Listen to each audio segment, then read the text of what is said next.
Were the world collapse for wealth. നമ്മളിപ്പോൾ ഉള്ളത് CIAL convention സെൻറ്ററിലാണ്. നമുക്കൊരു മണി കോൺക്ലേവ് 2024 എന്ന് പറഞ്ഞിട്ടുള്ള ഒരു ഇവൻറ്റ് ഇപ്പോൾ നടന്നുകൊണ്ടിരിക്കുന്നുണ്ട്. സോ അതിൽ പങ്കെടുക്കാൻ വേണ്ടിയിട്ടാണ് നമ്മൾ വന്നിട്ടുള്ളത്. സോ നമുക്ക് അതിനകത്ത് പോയിട്ട് എന്തൊക്കെയാണ് അവിടുത്തെ പരിപാടികൾ നമുക്ക് നോക്കാം. റൂമിലിരുന്ന് യൂട്യൂബ് വീഡിയോസും റീൽസും ഒക്കെ ചെയ്യുമെന്നല്ലാതെ ഇതുവരെ ഇതുപോലുള്ളൊരു ഇവൻറ്റിലൊന്നും ഞാൻ പങ്കെടുത്തിട്ടില്ല. എന്താണ് ഇവിടുത്തെ പരിപാടി എന്നറിയാൻ വേണ്ടി വന്നതാണ്. എനിക്ക് പേഴ്സണലി താല്പര്യമുള്ള കുറച്ച് സ്പീക്കേഴ്സും ഇന്നിവിടെ വരുന്നുണ്ട്. ഇവിടെ കുറച്ച് സ്റ്റോൾസ് ഒക്കെ ഇട്ടിട്ട് കുറേ ടോക്കൺസിൻ്റെ പ്രൊമോഷനൊക്കെ നടത്തുന്നുണ്ട്. നേരിട്ട് പോയി സംസാരിച്ചപ്പോൾ ഒരു പിരമിഡ് സ്കീമിൻ്റെ മണം അടിച്ചത് കൊണ്ട് കൂടുതൽ നേരം ഞാൻ അവിടെ നിന്നില്ല. ഏത് ബ്ലോക്ക് ചെയിനിലുള്ള ടോക്കൺ ആണെന്ന് ചോദിക്കുമ്പോൾ പോലും ബബ്ബബ്ബ അടിക്കുന്ന ടീംസിനോട് നമ്മളിന്ന് സംസാരിക്കാനാണ്. ഒട്ടും പ്രതീക്ഷിക്കാതെ നമ്മുടെ കുറേ ഫോളോവേഴ്സിനെ കണ്ടു. അവരെല്ലാം നമ്മുടെ അടുത്തൊന്ന് സംസാരിച്ചപ്പോൾ ഭയങ്കര സന്തോഷം തോന്നി. അങ്ങനെ കുറച്ച് നേരം അവിടെ കറങ്ങി നടന്ന് അവിടെ വന്നിട്ടുള്ള ആളുകളോട് ക്രിപ്റ്റോയെ പറ്റിയും ബിറ്റ്കോയിനെ പറ്റിയും ചോദിക്കാമെന്ന് കരുതി മൈക്കും എടുത്ത് ഇറങ്ങി. അപ്പോൾ നമുക്ക് നോക്കാം ഫൈനാൻഷ്യൽ ഇവൻറ്റിൽ പങ്കെടുക്കാൻ വന്നിട്ടുള്ള ആളുകൾക്ക് ഇതിനെ പറ്റിയൊക്കെ എത്രത്തോളം അറിവുണ്ട് എന്ന്. ബ്രോയ്ക്ക് ക്രിപ്റ്റോ കറൻസിയെ പറ്റിയിട്ട് ബ്രോ കേട്ടിട്ടില്ലേ? സോ ബ്രോ പേഴ്സണലി ഏതെങ്കിലും ക്രിപ്റ്റോസ് ഹോൾഡ് ചെയ്യുന്ന ആളാണോ, അല്ലെങ്കിൽ ആ ഒരു ടെക്നോളജി വിശ്വസിക്കുന്ന ഒരാളാണോ?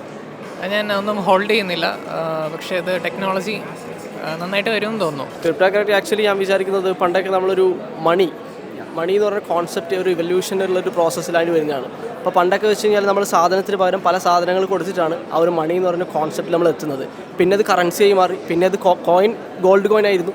അങ്ങനെ വളരെ ഒരു ട്രാൻസ്ഫോർമേഷൻ ആയിട്ടുള്ള രീതിയിലാണ് ഈ ഒരു പ്രോസസ്സ് നടന്നുകൊണ്ടിരിക്കുന്നത്. അപ്പോൾ നിലവിൽ നമ്മൾ ഈ ഡിജിറ്റലായിട്ടുള്ളൊരു കാലഘട്ടത്തിൽ ക്രിപ്റ്റോ കറൻസിയാണ് ഇനി അതിനെ റേഞ്ച് ചെയ്യാൻ പോകുന്നത്, വിച്ച് മീൻസ് ഒരു അടുത്ത ഒരു കറൻസി നെക്സ്റ്റ് ലെവലിലോട്ട് പോകാൻ പോകുന്നൊരു സാഹചര്യമാണ്. അപ്പോൾ നിലവിൽ നമുക്കിപ്പോൾ ഇത് എന്തുകൊണ്ട് ഇവിടെ ഇന്ത്യയിൽ അല്ലെങ്കിൽ നമ്മളൊരു കണ്ടംപററി ആയിട്ടുള്ള നേഷൻസ് അത് ഫീസിബിൾ അല്ലാന്ന് വെച്ച് കഴിഞ്ഞാൽ ഇവിടെയുള്ളൊരു ആ ഒരു നിലവിലത്തെ വ്യവസ്ഥയുണ്ടല്ലോ. കാരണം ആൾക്കാർ ട്രാൻസ്ഫോമായി വരുന്നൊരു ഘട്ടത്തിലാണുള്ളത്. അപ്പോൾ next stage it will definitely going to reign. Future ഉണ്ട്. I believe in crypto. കാരണം ക്രിപ്റ്റോസ് പണ്ട് ആൾക്കാർ പറഞ്ഞത്, ബിറ്റ്കോയിനെ പറ്റി പറഞ്ഞത് ഇതിനൊരു ഫ്യൂച്ചർ ഉണ്ടാവത്തില്ല എന്നായിരുന്നു. പക്ഷേ ഇപ്പോഴത്തെ കണ്ടീഷനിൽ ആൾക്കാരത് അക്സെപ്റ്റ് ചെയ്ത് തുടങ്ങി. അത് മുമ്പോട്ടേക്ക് പോകുന്നതോറും അക്സെപ്റ്റ് ചെയ്യും. നല്ലൊരു ഫ്യൂച്ചർ കാണുന്നുണ്ട്. കാരണം ഫ്യൂച്ചർ കറൻസി ആയിട്ട് പലതും വരാൻ ചാൻസ് ഉണ്ട്. നമ്മളിപ്പം USDTക്ക് പെയറായിട്ട് തന്നെ US ഡോളറിന് പെയറായിട്ട് ഇപ്പോൾ അവിടെ USDT റൺ ചെയ്യുന്നുണ്ട്. അതുപോലെ ഇതിൽ നിന്നും നമുക്ക് ലൈഫിൽ ഉപകാരപ്പെടുന്ന കാര്യങ്ങൾ ടെക്നോളജിയിൽ ബ്രോ ബിലീവ് ചെയ്യുന്നുണ്ട്. ആ ഒരു ബ്ലോക്ക് ചെയിൻ ടെക്നോളജിയിൽ ബ്രോ തീർച്ചയായിട്ടും. അതെ തീർച്ചയായും ക്രിപ്റ്റോയിൽ ഇൻവെസ്റ്റ് ചെയ്യുന്നത് നന്നായിരിക്കുമെന്നാണ് എൻ്റെ ഒരു നിഗമനം. കാരണം എന്ന് പറഞ്ഞാൽ ഒരു 2 വർഷം മുമ്പത്തെ അവസ്ഥയല്ല ഇപ്പം എന്തോ 1 ലക്ഷം ക്രോസ് ചെയ്തു ഡോളർ, $1 ലക്ഷം ക്രോസ് ചെയ്തു. അപ്പോൾ ഭാവിയിൽ ഇനിയും കൂടാൻ നല്ല ചാൻസ് ഉണ്ട്. അപ്പോൾ ഇൻവെസ്റ്റ് ചെയ്യുന്നത് നല്ലതായിരിക്കും, ട്രേഡ് ചെയ്യാനും താല്പര്യമുണ്ട്. സോ ക്രിപ്റ്റോ കറൻസിയുടെ തന്നെ രാജാവ് എന്ന് നമുക്ക് പറയാൻ പറ്റുന്ന ഒരു കോയിനാണ് ബിറ്റ് കോയിൻ എന്ന് പറയുന്നത്, കേട്ടിട്ടുണ്ടായിരിക്കും.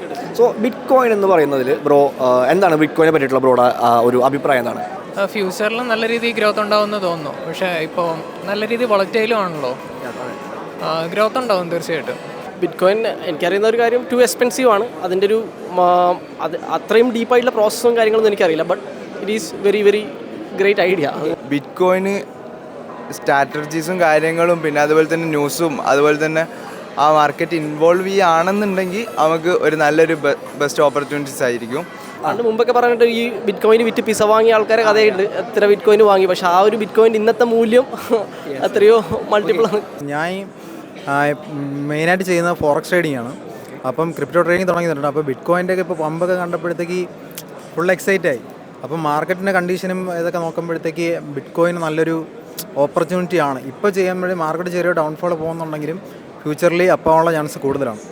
ബിറ്റ് കോയിൻ കുറച്ച് ഞാൻ ചെറുതായിട്ടായി കേട്ടിട്ടുണ്ട്. അതിപ്പം ഇപ്പോൾ 10 വർഷം മുന്നേ അത് വന്നപ്പോൾ നമുക്ക് കൂടുതൽ അറിയില്ല. പക്ഷേ ഇന്നത്തെ സമയത്ത് അത് ഭയങ്കര വലിയ വാല്യൂ ആയിട്ട് കേട്ടിട്ടുണ്ട്. സോ ബിറ്റ് കോയിൻ്റെ ഇന്നത്തെ വാല്യൂ എത്രയാണ്? 60 lakhs. $104.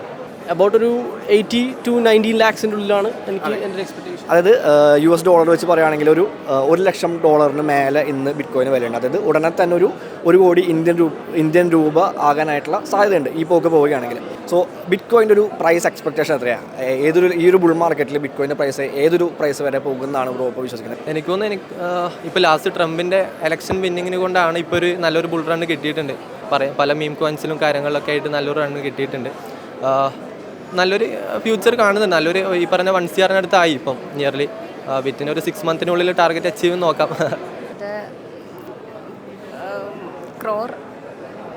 1 crore USDT. ഓക്കെ, ഒരു 10 കോടിയൊക്കെ ഇന്ത്യൻ റുപ്പി 10 കോടി.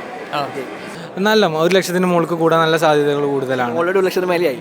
അത് ഇനിയും കൂടും. അത് എത്രയാണ് അസ്യൂം ചെയ്യാൻ പറ്റില്ലല്ലോ, അത് അതിൻ്റെ ഇതനുസരിച്ചല്ലേ. ആളുകൾ കൂടുതലായിട്ട് ബിറ്റ് കോയിൻ യൂസ് ചെയ്യാനായിട്ട് ബിറ്റ് കോയിൻ്റെ അഡോപ്ഷൻ ഇനി കൂടുതൽ വേഗത്തിലാക്കാനായിട്ട് ഈ ഒരു ഗ്രോത്ത് ബിറ്റ് കോയിൻ്റെ ഗ്രോത്ത് കൊണ്ട് സാധ്യതയുണ്ടോ? യെസ്, ആക്ച്വലി ഇവിടെ ഒരു വിശ്വാസം എന്നുള്ളതിൻ്റെ ഉപരി നമ്മളൊരു നോളജ് ആയിട്ടൊരു എംപിരിക്കൽ ആയിട്ടൊരു പെർസ്പെക്റ്റീവാണ് നമ്മൾ കാണേണ്ടത്. കാരണം ബിലീഫ് എന്ന് പറഞ്ഞാൽ നമുക്ക് അറിയാത്തൊരു സംഭവത്തിനെ പറ്റി നമ്മൾ ബ്ലൈൻഡായിട്ട് ഫോളോ ചെയ്യുന്നു. പക്ഷേ അങ്ങനെയല്ലാണ്ട് നമ്മൾ ഇതിനെപ്പറ്റി കുറച്ചുകൂടി മനസ്സിലാക്കുന്നതിനനുസരിച്ച് നമുക്ക് അതിനോടുള്ള നോളജ് അക്വയർ ചെയ്തെടുക്കാൻ പറ്റുന്നേ ഉള്ളൂ.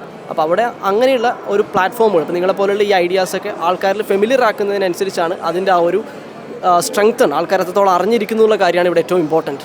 അതിപ്പോൾ മെയിനായിട്ടും ബ്ലോക്ക് ചെയിൻ ടെക്നോളജിയാണല്ലോ യൂട്ടിലൈസ് ചെയ്യുന്നത്. സോ അതിനകത്ത് കൂടുതലൊരു സെക്യൂരിറ്റി മീൻസ് ഇപ്പോൾ നമ്മൾ എന്ത് ചെയ്യുന്നു എന്ന് വേറെ ആരും അറിയില്ല, അല്ലെങ്കിൽ ഇതിനെ ട്രാക്ക് ചെയ്യാൻ പറ്റാത്ത ഒരു ഫാക്ടർ അത് കൂടുതൽ ആളുകളിലേക്ക് എത്താൻ ചാൻസ് ഉണ്ട്. ഇപ്പോൾ US മാർക്കറ്റ് നോക്കുകയാണെങ്കിലും ബിറ്റ് കോയിൻ എന്ന് പറയുമ്പോൾ മെയിൻലി US മാർക്കറ്റാണല്ലോ കണക്ട് ചെയ്ത് നിൽക്കുന്നത്. ഇപ്പോൾ ട്രംപൊക്കെ പുള്ളിയുടെ സ്വന്തമായിട്ടുള്ള ക്രിപ്റ്റോ ഇറക്കിയിട്ടുണ്ട്. സോ നല്ല രീതി വരുമെന്നോ തോന്നുന്നു. നമ്മുടെ ഇന്ത്യയിൽ ക്രിപ്റ്റോ കറൻസി ബാൻ ചെയ്യുന്നു, ബാൻ എടുത്ത് മാറ്റുന്നു, ടാക്സ് കൊണ്ടുവരുന്നു, അത് റെഗുലേറ്റ് ചെയ്യാനായിട്ടുള്ള ഒരുപാട് കാര്യങ്ങൾ നോക്കിക്കൊണ്ടിരിക്കുന്നു. അപ്പോൾ ഇതുപോലെ തന്നെ മറ്റ് പല കൺട്രീസും ക്രിപ്റ്റോ കറൻസി അല്ലെങ്കിൽ ബിറ്റ് കോയിനെ ബാൻ ചെയ്യാനായിട്ടുള്ള പല സാധ്യതകളും തേടുന്നുണ്ട്. പക്ഷേ അത്രയേറെ ആളുകൾ ഇതിനെ ഒപ്പോസ് ചെയ്യാൻ ശ്രമിക്കുന്ന സമയത്ത് തന്നെയാണ് ബിറ്റ് കോയിൻ ഇത്രയും ഹ്യൂജ് ആയിട്ടുള്ളൊരു പ്രൈസിലേക്ക് എത്തി നിൽക്കുന്നത്. ഒരു മൈൽ സ്റ്റോൺ എന്ന് പറയാൻ പറ്റുന്ന രീതിയിൽ അത്രയും ഒരു പ്രൈസ് എത്തി നിൽക്കുന്നത്. സോ ഈ കൺട്രീസ് എല്ലാം ഇത്രയും വലിയ വലിയ രാജ്യങ്ങളെല്ലാം ഇതിനെ ഒപ്പോസ് ചെയ്തിട്ട് പോലും ബിറ്റ് കോയിൻ ഈ ഒരു ലെവലിലേക്ക് എത്തുന്നുണ്ടെങ്കിൽ അത് അതിൻ്റെ ഒരു ഫണ്ടമെൻ്റലി അത്രയും സ്ട്രോങ് ആയിട്ടുള്ള ആളുകൾ അതിൽ വിശ്വസിക്കുന്നത് കൊണ്ട് തന്നെയല്ലേ? തീർച്ചയായിട്ടും ആ ഒരു കാരണം ആൾക്കാർക്ക് അത് വേണം. കാരണം അത്രയും ഡിമാൻഡ് ഉണ്ട് മാർക്കറ്റിൽ. അതുകൊണ്ടാണ് ഇതിൻ്റെ റൈറ്റ് വീണ്ടും വീണ്ടും കൂടുന്നത്. അതൊരു കാര്യമാണ്. പക്ഷേ നമ്മളൊരു ഗ്ലോബലൈസേഷൻ്റെ ഒരു കോൺടാക്ട് നോക്കുകയാണെങ്കിൽ തന്നെ ഇന്ത്യ ഒന്നും ആദ്യം അങ്ങനെ ഒരു ഗ്ലോബലൈസേഷൻ നേഷനായിട്ട് വന്നിട്ടില്ല. ആഫ്റ്റർ 1990 ആണ് ആ ഒരു ഗ്ലോബലൈസേഷൻ തന്നെ നടക്കുന്നത്. അപ്പോൾ ആ ഒരു പ്രോസസ്സ് തന്നെ ഗവൺമെൻറ്റിൻ്റെ പലതരത്തിൽ ഇൻ്റർഫിയറൻസും കാരണം പലതരത്തിൽ അഴിച്ചുപണികൾ ഇവർക്ക് ആവശ്യമാണ്. അപ്പോൾ പെട്ടെന്നൊരു ഡിസിഷൻ എടുക്കുമ്പോൾ അതിൻ്റേതായിട്ടുള്ള കോൺസിക്വൻസസ് ഉള്ളതുകൊണ്ട് തന്നെ അത് eventually and gradually it will become into reality.